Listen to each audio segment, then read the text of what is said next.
UP विधानसभा के लिए दूसरे चरण का चुनाव प्रचार का शोर आज खत्म हो गया।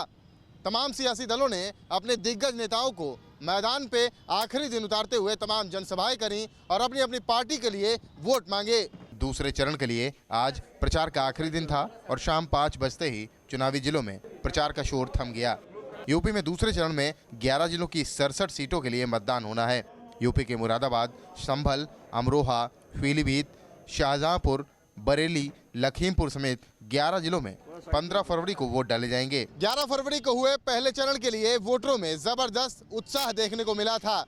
ऐसे में माना जा रहा है कि 15 फरवरी को दूसरे चरण में भी बड़ी भारी तादाद में वोटर बाहर निकलेंगे। लखनऊ से वीडियो जर्नलिस्ट सूफी खान के साथ Ratheesh Trivedi, news nation. Supreme court ने गलत तरीकों से एमबीबीएस में दाखिला पाने वाले मध्य प्रदेश के 634 छात्रों का दाखिला रद्द कर दिया है। इन छात्रों ने साल 2008 से 2012 के बीच वैपम के जरिए दाखिला पाया था। इन छात्रों ने नकल करने वाले गिरोह की मदद ली थी। इसका खुलासा होने के बाद वैपम ने इनका एडमिशन रद्द कर दिया था। मध्य प्रदेश हाईकोर्ट ने भी इस फैसले को बरकरार रखा था। पिछले साल दिए गए फैसले में सुप्रीम कोर्ट ने भी इन छात्रों को दोषी माना था, लेकिन छात्रों को सजा कितनी दी जाए इसको लेकर 2 जजों के बीच मतभेद था। 2 जजों के बीच सजा को लेकर मतभेद होने के बाद ये मामला 3 जजों की बेंच को सौंप दिया गया। आज 3 जजों की बेंच ने ही ये फैसला सुनाया है, जिसके चलते इन 634 छात्रों का दाखिला रद्द हो गया है। अदालत के सामने हालांकि ये बात भी रखी गई कि चूंकि ये छात्र मेडिकल की पढ़ाई पूरी कर चुके हैं, लिहाजा इनके ज्ञान का इस्तेमाल होना चाहिए। लेकिन सुप्रीम कोर्ट ने अपने फैसले में माना कि गलत तरीकों से दाखिला पाने वाले इन छात्रों के साथ किसी भी तरह की रियायत करना गलत बात को शह देना होगा।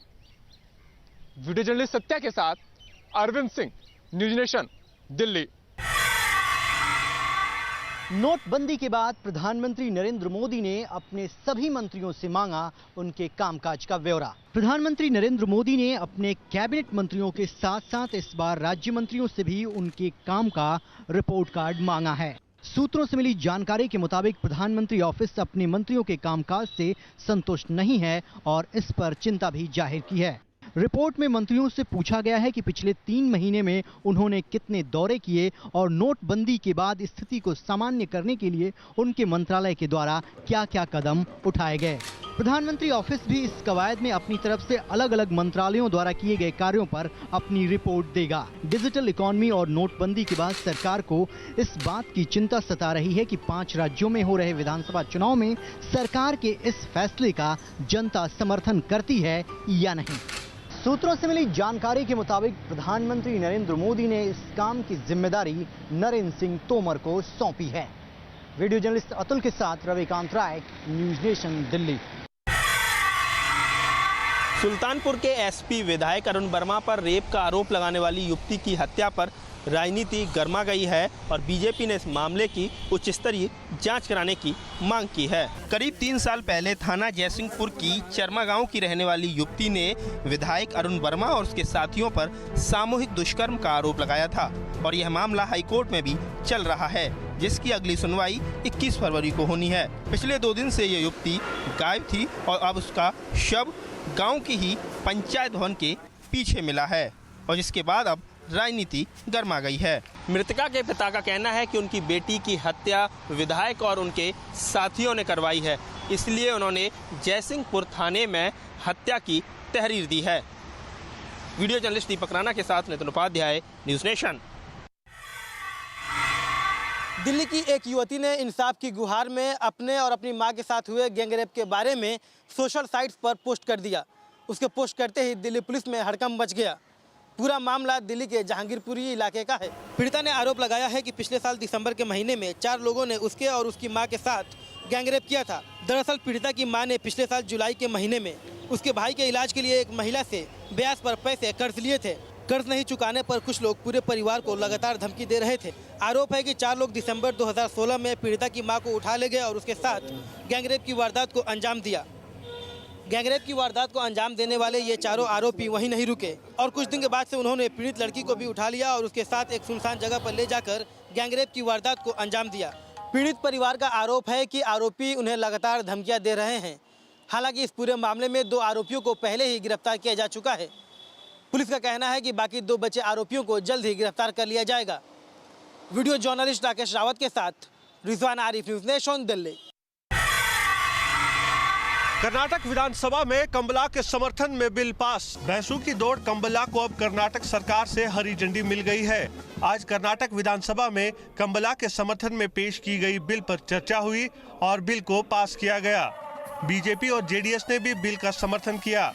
वहीं कर्नाटक के वन मंत्री ए मंजू ने कहा कि जिस तरह से जल्लीकट्टू का समर्थन केंद्र सरकार ने किया था, हमें उम्मीद है कि उसी तरह से केंद्र सरकार कंबला का समर्थन भी करेगी। हालांकि कंबला को लेकर विधानसभा में बिल पास तो हो गई है, लेकिन कर्नाटक हाईकोर्ट में इसी मामले को लेकर अभी भी फैसला आना बाकी है।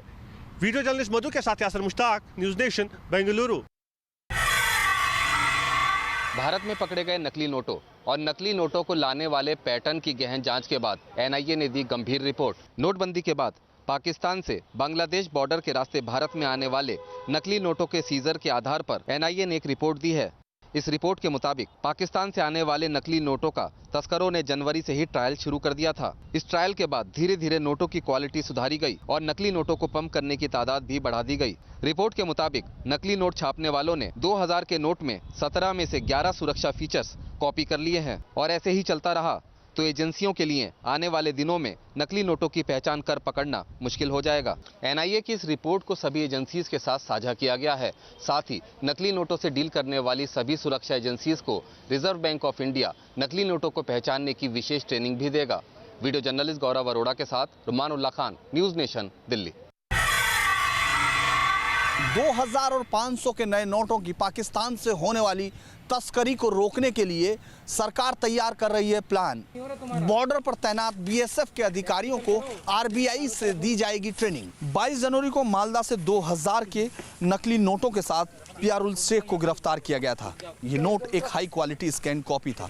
इसके बाद 8 फरवरी को मुर्शिदाबाद से अजीजुर रहमान को 2000 के 40 नोटों के साथ पकड़ा गया। ये नोट पाकिस्तान से आए थे। एजेंसियों को शक है कि अगर इसको ऐसे ही चलता रहने दिया गया तो काफी नकली नोट जल्दी भारत के बाजार में पाकिस्तान की ओर से भेज दिए जाएंगे। केंद्र सरकार नकली नोटों की तस्करी के मामलों को रोकने के लिए इसलिए भी एक बड़ा प्लान तैयार करने में जुटी है, क्योंकि नोटबंदी का एक बड़ा कारण पाकिस्तान से आने वाले काफी मात्रा में नकली नोटों को माना गया था। वीडियो जर्नलिस्ट अतुल के साथ Dhirendra Pundir, news Nation, Delhi. Bharatiya Janata party के खिलाफ आज कोलकाता में कांग्रेस ने किया विरोध प्रदर्शन। इकोनॉमिस्ट अमर्त्य सेन के खिलाफ पश्चिम बंगाल के बीजेपी प्रेसिडेंट ने हाल ही में एक विवादित बयान दिया है, जिसमें उन्होंने नोबेल प्राइज से नवाजे जाने वाले अमर्त्य सेन के प्रतिष्ठा को लेकर सवाल उठाए हैं। उसी बयान के खिलाफ कोलकाता में आज कांग्रेस के कार्यकर्ताओं ने प्राइम मिनिस्टर मोदी और दिलीप घोष का पुतला जलाया है। कांग्रेस कार्यकर्ताओं ने ये भी मांग की है कि दिलीप घोष को अपने दिए गए इस बयान को अब वापस लेना होगा। बयानबाजी की राजनीति पश्चिम बंगाल में पहले ही हो चुकी है, लेकिन इस बार नाम अमर्त्य सेन का आया है और यही वजह है कि पश्चिम बंगाल में अब विरोधी पार्टी एक दूसरे के खिलाफ खड़े हैं। वीडियो जर्नलिस्ट सुमित सरकार के साथ कोलकाता से देवयानी चौबे, न्यूज़ नेशन। दिल्ली में नगर निगम चुनाव की आहट के बीच अपनी मांगों को लेकर सड़कों पर उतरे सफाई कर्मचारी। उप मुख्यमंत्री मनीष सिसोदिया के कैंप कार्यालय पर फेंका कूड़ा। 3 तरह की सरकारों से चलने वाली देश की राजधानी दिल्ली में राज्य की सरकार अपने 2 साल के कामकाज का रिपोर्ट कार्ड पेश कर रही है। उपलब्धियों का बखान भी किया जा रहा है, लेकिन दूसरी ओर एमसीडी चुनाव से ठीक पहले सफाई कर्मचारी अपने वेतन और भत्तों को लेकर सड़कों पर उतर आए हैं। आज कर्मचारियों ने उप मुख्यमंत्री के विधानसभा दफ्तर पर कूड़ा फेंका और सरकार को चेतावनी तक दे डाली।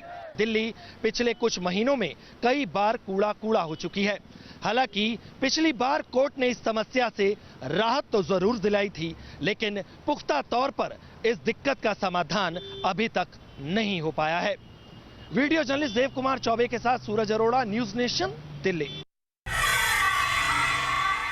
App based cab service drivers की हड़ताल आज भी जारी रही। मुख्य मांग इन ड्राइवर्स की ये है कि जो दिल्ली सरकार ने रेट तय किए हैं उसे ही लागू किया जाए। हड़ताल बीते शुक्रवार से चल रही है और इन सभी ड्राइवर्स की मांग है कि ऐप बेस्ड कंपनियां जो ड्राइवर से कमीशन वसूलती हैं उसके हर बुकिंग पर 25% कमीशन ना लिया जाए। ड्राइवर्स की मांग है कि 6 रुपए प्रति किलोमीटर किराया बढ़ाकर 21 रुपए प्रति किलोमीटर किया जाए। कंपनियों की तरफ से फर्जी ड्यूटी बताकर पैसे ना काटे जाएं। इसके अलावा ड्राइवर्स की मांग है कि ड्यूटी के समय दुर्घटना होने पर कंपनियां हर्जाना भरे। आपको बता दें कि दिल्ली में ऐप बेस्ड कैब सर्विस के करीब 1.5 लाख ड्राइवर्स हड़ताल पर हैं। कैब सर्विस ड्राइवर्स का कहना है कि अगर उनकी मांग पूरी नहीं की जाती है तो आने वाले समय में भी हड़ताल जारी रहेगी। वीडियो जर्नलिस्ट सुमित कुमार के साथ सैयद आमिर हुसैन, न्यूज नेशन, दिल्ली। कश्मीर में आतंकियों से लड़ते लड़ते अहमदाबाद का जवान गोपाल सिंह भदौरिया हुआ शहीद। पूरे अहमदाबाद ने दी श्रद्धांजलि। गुजरात सरकार ने 4 लाख रुपए देने का किया ऐलान। अहमदाबाद के रहने वाले जवान गोपाल सिंह भदौरिया कल जम्मू कश्मीर में हिजबुल के आतंकियों के साथ लड़ते लड़ते शहीद हुए। गोपाल के परिवार वालों को इस बात का दुख तो है ही, लेकिन गर्व भी है कि उनका बेटा भारत माता की रक्षा करते हुए शहीद हुआ। गोपाल का पार्थिव शरीर घर लाया गया, तब इस बहादुर जवान को श्रद्धांजलि देने के लिए कई लोग पहुंचे। शहीद जवान को गार्ड ऑफ ऑनर भी दिया गया। गोपाल सिंह भदौरिया वही जवान है जिसने 26/11 में होटल ताज में घुसे आतंकियों का भी बहादुर से सामना किया था। अहमदाबाद से हेतल खत्री के साथ Purav Patel, News Nation. Karachi literature festival को आईसीसीआर ने किया स्पॉन्सर। स्पॉन्सरशिप पर उठे सवाल। पाकिस्तान में आयोजित होने वाले कराची साहित्यिक समारोह को पहली बार भारतीय संस्था Indian council for culture relation ने स्पॉन्सर किया है। 2010 में लॉन्च हुए कराची साहित्यिक समारोह को काफी ख्याति मिल चुकी है और अब अन्य देशों की सरकारी समितियां भी इसे फाइनेंस करती है, स्पॉन्सर करती है। समारोह में आईसीसीआर की उपस्थिति ऐसे वक्त में है जब सीमा पर लगातार सीज फायर का वायलेशन हो रहा है और पाकिस्तान घुसपैठ को लगातार प्रश्रय दे रहा है। आईसीसीआर के इस स्पॉन्सर पर विपक्ष ने सवाल खड़े किए हैं। वहीं आईसीसीआर के डीजी अमरिंदर खटुआ ने सफाई दी है कि भारत की सांस्कृतिक छाप को पाकिस्तान समेत पूरी दुनिया में फैलाने का ये एक माध्यम है। भारत और पाकिस्तान के बीच राजनीतिक और राजनयिक संबंधों की खाई भले ही बढ़ती जा रही हो, लेकिन इस फैसले से साफ है कि सांस्कृतिक संबंधों को अब भी तवज्जो दिया जा रहा है। वीडियो में जयराम के साथ Madhurendra Kumar, news Nation, Delhi. AIIMS अस्पताल में इलाज कराना अब महंगा हो सकता है। यूजर चार्जेस बढ़ाने पर किया जा रहा है विचार। एम्स में दिल्ली से लेकर दूसरे राज्यों से हजारों की तादाद में लोग इलाज के चलते आते हैं, पर आने वाले दिनों में एम्स में इलाज करवाना इन लोगों के लिए महंगा साबित हो सकता है। दरअसल वित्त मंत्रालय ने एम्स को यूजर चार्जेस रिव्यू करने को कहा है और अगर इस रिव्यू रिपोर्ट में ये सामने आया कि चार्जेस बढ़ाने हैं तो इसकी वजह से OPD card, x-ray, ultrasound, CT scan के लिए ली जाने वाली फीस में बढ़ोतरी हो जाएगी। हालांकि वित्त मंत्रालय ने पहले भी इस तरह की सिफारिश की थी, लेकिन भारी विरोध के चलते वित्त मंत्रालय को ये सिफारिश वापस लेनी पड़ी। एम्स के कुछ अधिकारियों की माने तो उनका ये कहना है कि लगभग तय हो चुका है कि जल्द ही यूजर चार्जेस बढ़ाए जा सकते हैं। इसके लिए कई डिपार्टमेंट्स ने अपनी रिव्यू रिपोर्ट भी सौंप दी है। वीडियो जर्नलिस्ट सुमित्रा घोष के साथ दीपक सिंह रावत, न्यूज़ नेशन, दिल्ली। अपना मोटापा कम करने के लिए इजिप्ट से हिंदुस्तान आई ईमान अहमद के इलाज में लगेगी सैफी अस्पताल के 15 डॉक्टरों की एक टीम ने खुद माना कि ईमान के इलाज में आएंगी कई पेचीदगियां। विश्व की सबसे वजनी महिला बताई जाने वाली ईमान अहमद के इलाज के लिए मुंबई का सैफी अस्पताल एकदम तैयार हो चुका है। 500 किलोग्राम की ईमान का वजन घटाने के लिए सैफी अस्पताल के 15 डॉक्टरों की एक टीम होगी, जिसमें किडनी, हृदय और मस्तिष्क विशेषज्ञों के अलावा जनरल फिजिशियन और डाइटिशियन भी होंगे। ईमान का इलाज कई चरणों में होगा। पहले चरण में ईमान का तकरीबन 150 से 200 किलोग्राम वजन घटाया जाएगा और फिर 2 साल रुककर इलाज के दूसरे चरण की शुरुआत होगी। तब तक ऑपरेशन का कोई फैसला डॉक्टरों ने नहीं लिया है। ईमान को इजिप्ट से मुंबई लाने में अस्पताल प्रशासन 83 लाख रुपए खर्च कर चुका है।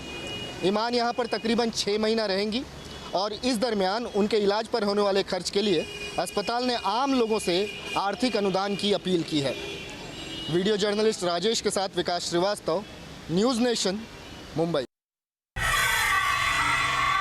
अमेरिका के सबसे ऊंचे बांध के डैमेज होने से आसपास के रिहायशी इलाकों को खाली कराया जा रहा है। इलाका छोड़कर जाने वालों में 13% भारतीय मूल के लोग हैं। उत्तरी कैलिफोर्निया की युबा सिटी में बना ओरविल डैम अमेरिका का सबसे ऊंचा डैम माना जाता है। करीब 800 फीट की ऊंचाई पर बना ये डैम 1968 में बनकर तैयार हुआ था।